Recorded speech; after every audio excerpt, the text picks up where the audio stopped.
What up? What up, YouTube? Hold on a second. Damn, I didn't even put on my mic.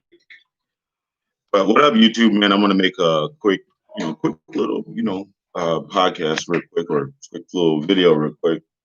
Um, man, there's a steep price of fame, man, and I see.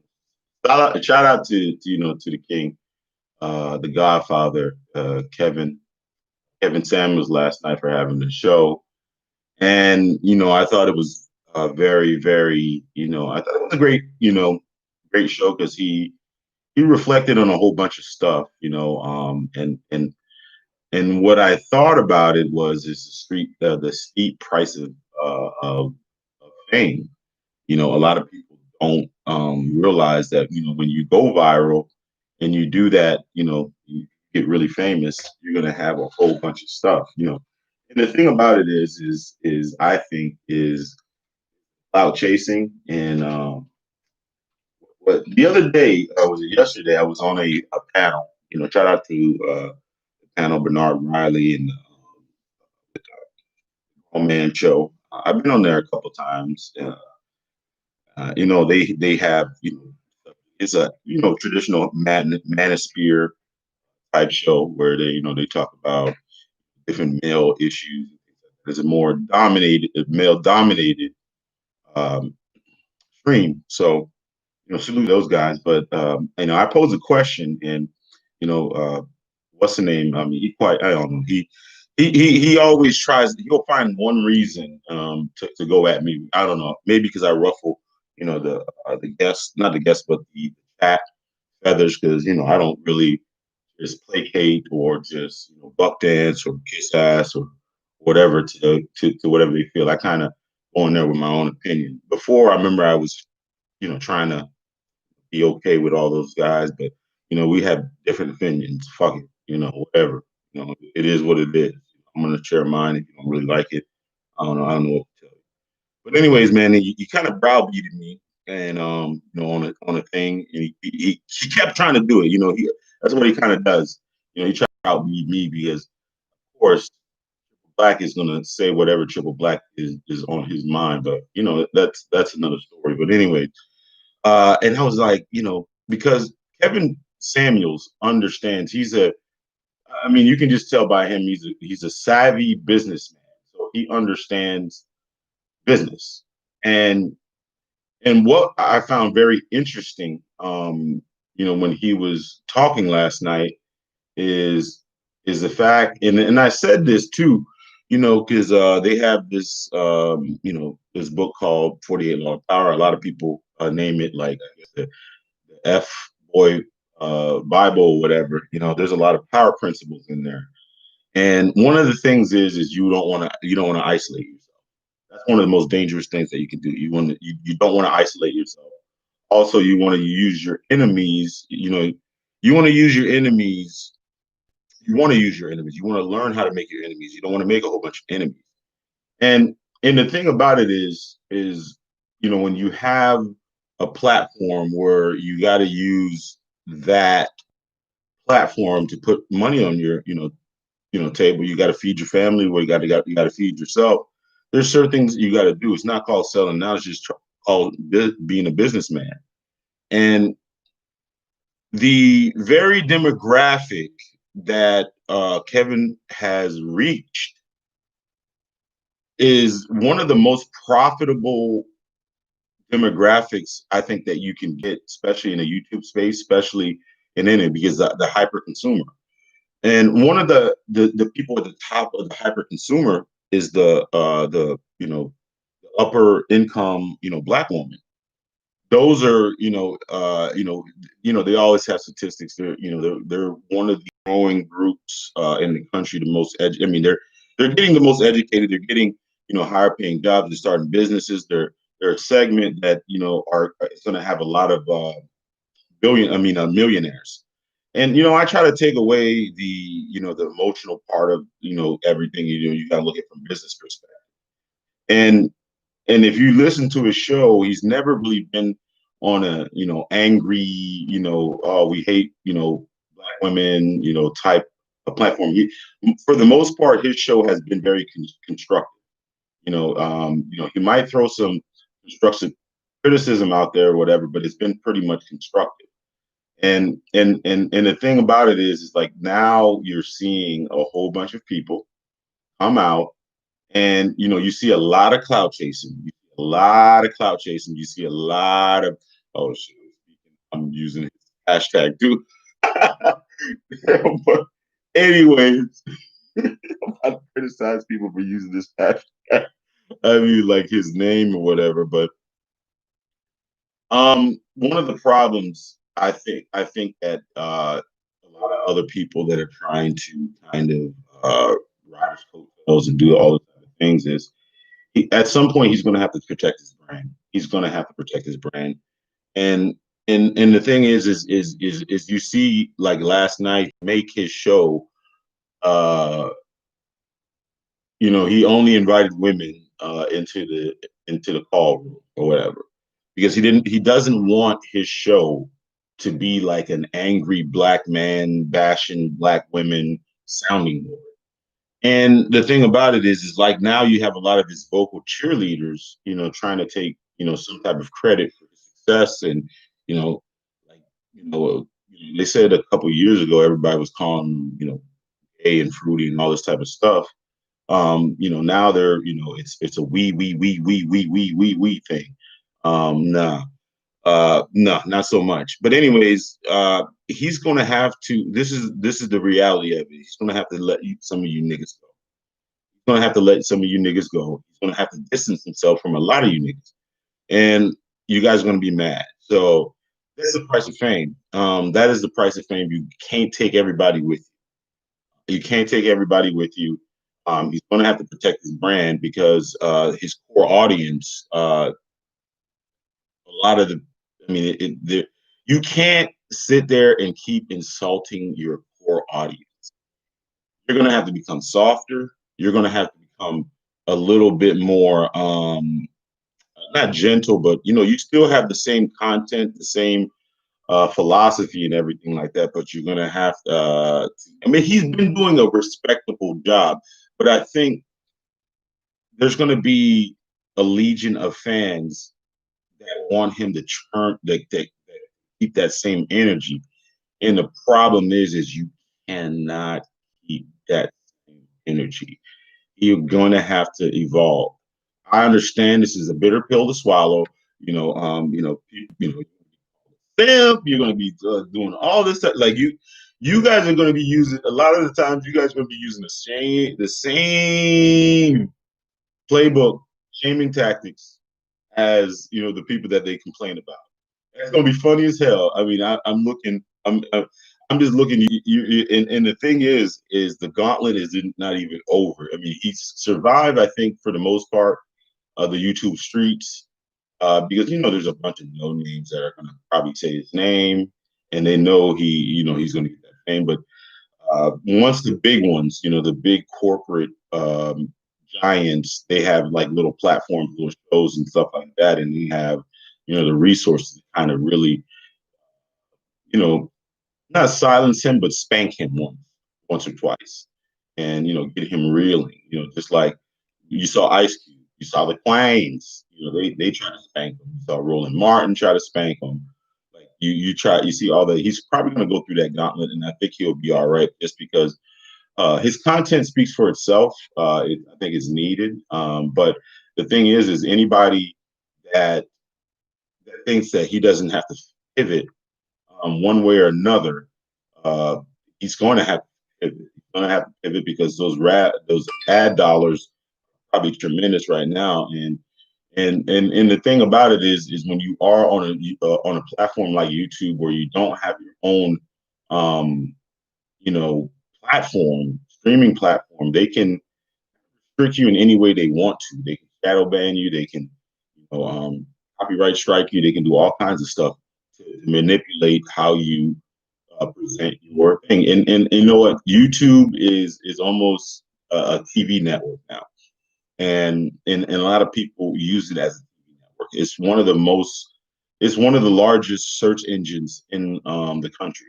or in the world. Is I think Google, and it's part of Google, so it's one of the biggest search engines. So his I guess his thing is just going to be bigger. It's going to get bigger. World Star Hip Hop, the Shade Room, all those type of people are going to scrutinizing him daily on a daily basis. So you're going to see a lot more. But the end result is you can't take everybody with you. You're going to have to start shunning some people. If anything, I think what he'll start doing too is he's going to stop. He's going to have to protect his brand. So one of the things is a lot of people using his name, his image, his likeness, for those shows and things like that. He's going to have to do something like that, and that's going to ruffle a lot of feathers. Going to ruffle a lot of feathers because the thing about it is you're going to have people going on YouTube, using his likeness, for videos and those type of things, and it's not going to be the same content that he does. So he can't really control the light. I mean, his own brand, and I don't know if that's a comfortable space to be for anybody. And and again, let me go back to the video that he was playing last night on his platform. One of the videos that he was playing was the one with Dr. Boyce Watkins and and all these different people. And what was interesting about that was, they don't even know what his title is, and they're misconstruing his title. They call him a dating coach. He's an image consultant. He's an image guy. So that is a sign right there that something he probably is going to have to do something to protect his brand, his likeness, or his image. And you can't really have people using your likeness and all this type of stuff and putting up content that is contrary to your vision. And I think that is one thing that is Kevin is going to have to protect because and I'm just saying this because from a business perspective, he's going to have to do that because there's going to whether you agree with his content or whatever. Don't get into that.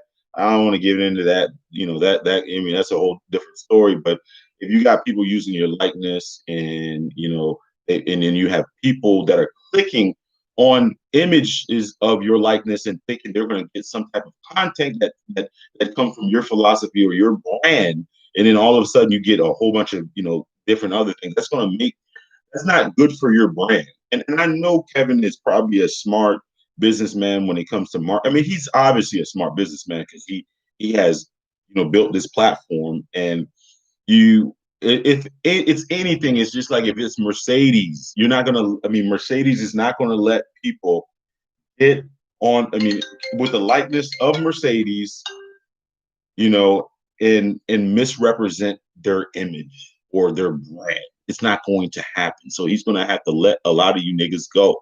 And I know there's going to be a lot of backlash from that. That's why I'm saying this is the price of fame. There's going to be choices that need to be made that are going to be unpopular. It's going to be unpopular. You're going to be called every kind of things now. I mean, he's already had to deal with that whole all the shaming tactics, calling him gay, calling him misogynist, calling him this, calling him that, calling him this, you know, and once he has because he has to pivot, and once he pivots, wait till you see the people that are supposed to be riding with him switch sides. You see it all the time. You see it all the time, and that's one of the price of fame. You're gonna have to lose friends. You're gonna have to lose family members. You're gonna have to gonna be pressure and stuff like that. You can't serve two masters. So that is one of the things that I think is very interesting. He still has some heavy hitters that are probably going to really make their stake of that market that has the resourcing dollars to do that. Because if you look at it, and no matter what you say, and this is the thing is like you got to separate business from personal. Like Derek Jackson, I don't like him. I don't like his content, but this guy wrote a book and he's found a lane that is super profitable. It's super profitable. You have some of the hyper consuming black women spending money, you know, these are the type of people that get held, like they get nails 4 times a week. They spend $150 per nail job. They're getting hair $300-400 a job. They're spending $2,000, sometimes $3,000. They're buying purses. Those are high revenue items. And those are the type of advertisers, those are the type of advertisers, TV networks and all this dream of, especially in this hyper consumer, small bit, type of culture that we live in. It's a great, it's amazing that he's able to, to grab that audience and grab those things, so fast and at breakneck speed. And the thing is he's putting he's putting video content out there. He's not writing books. He's not giving speeches. He's not doing that. These are timeless things that he owns. And so, you want to talk about passive income. He's making money, whether he goes to sleep, whether he does that, he's making money, and then he's doing it every single night. He's putting in the work every single night.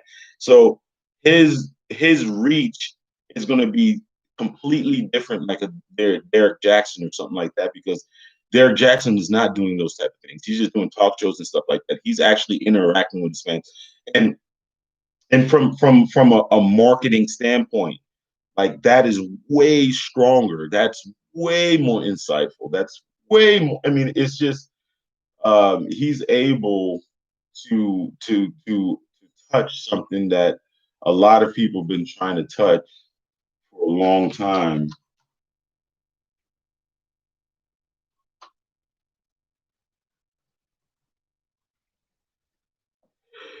Yeah, he's been trying to. A lot of people have been trying to, reach that, and he's done it organically. And the thing about it is the dollar. I mean, the marketing hit the organically, like an organic audience like that is such a powerful thing when it comes to marketing. And the reason I'm a little bit more passionate about it is because I got I have a degree in marketing, and also I used to do a social media marketing company. I still have a marketing company now, and I think and I'm just looking at it.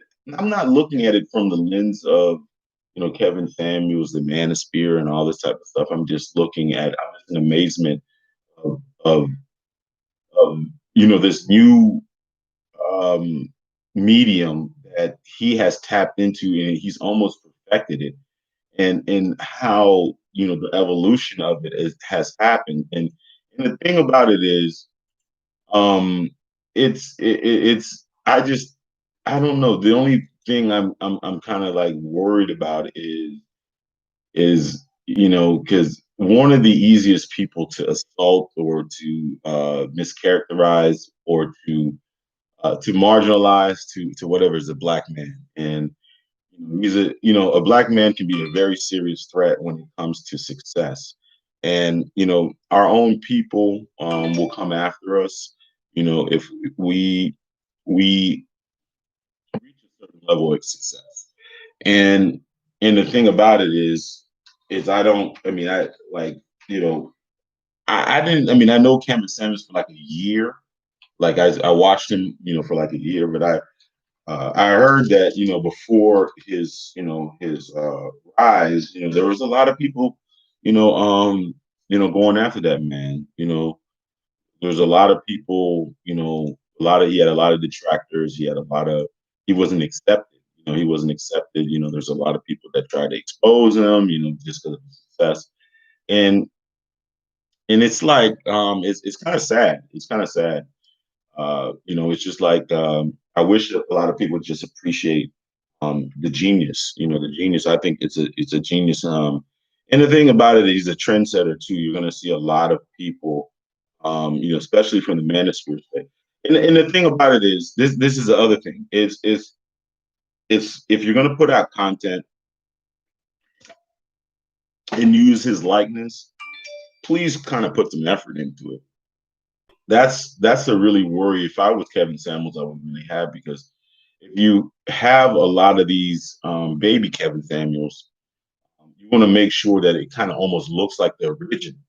You know, like for instance, when Sotomayor had, because he had kind of a similar, not similar, but Sotomayor had a rise, and what was funny about Sotomayor is, you still have a lot of. I mean, like, I think the Manosphere even got popular, or even popularized, because of Tony Sotomayor, and then you have all these baby Tony Sotomayor. Basically, you could, basically all you had to do is have a mic and a headphone and a camera lens. You can go in there and cook women. It was very easy. You could turn your thing off and cook women, but in order to replicate what Kevin Samuels does, it's going to be hard, because you got to show your face, you got to be articulate, you got to have it very organized, you got to have the ambiance, you got to have moderators, you're gonna have to have standards. You're gonna have to really, really have standards. It can't be just going on a platform and cooking women. It's going to be a lot more. It's got to be more refined than that. And the thing about it is I wonder how many people are willing to do the work, willing to do the work from that perspective. And the thing about it is if he's going to have to protect his brand, if people don't do the work, he's going to have to protect his brand. Period. Period. Anyways, man, shout out to King Dorian. Derek is a simp. Simp, right? Derek is a simp guy, right? Yeah, he is a simp guy. He is every, like, women can't do no wrong. They're all Kangs. I mean, they're all Queens, and all this nonsense. But the thing about it is like, Derek Jackson. What I remember, when I first saw Derek Jackson, he wasn't really. He was more of an inspirational type thing, and I think he pivoted when he wrote a book or something like that. Don't Forget Your Crown. But when I first saw Derek Jackson, he didn't take me. He didn't take the. I mean, I didn't get that Sickish vibe until, like, I started seeing memes of him, and then I think when he started getting memed out, I think that's when he really, really made his presence felt in the simping space. Uh, he and I could be wrong. I thought him and some other guy, they used to be on Facebook all the time making inspirational videos on. It was more like male self improvement. Get in the gym, work out. You're gonna, pull better, women into your life, blah blah blah, and all this type of stuff. And then, the simpery came in, and that's what I remember, because he was like a football player. He used to always have all these memes women would compliment on. And and the thing about it is I think how they got him to kind of submit, be there, is I think the I want to say that he got caught in a controversy where they were saying that he was swirling, or he had a white wife or whatever, and then he really had to double down on. I think that's where he really became famous, because they had him on the ropes, and this is a while ago. This is way before I think I was really into YouTube. They got him on the ropes, for simping, and I guess there was speculation that he only dated white women, and then he had to turn on the, all black women are queens, and Kang, and like, you treat yourself like a Kang, and queens and Kang, uh, all that inspiration. which I have a problem with. You know what? Like, you know what? What's up with that embrace with degeneracy? You know, if a man is telling you, you know, raise your standards and carry yourself as a king, that's necessarily a bad thing. And that is one of the saddest parts of the space, in my opinion, is the race of degenerate behavior or degenerate saying or just being degenerate. I'm not saying all of it, but you know, it's just like it's like sometimes I hear like, you know, just outright degenerate shit, but you know, you're in a you're in a male locker room, you know, some people are not gonna speak up, you know? Some people are not gonna speak up.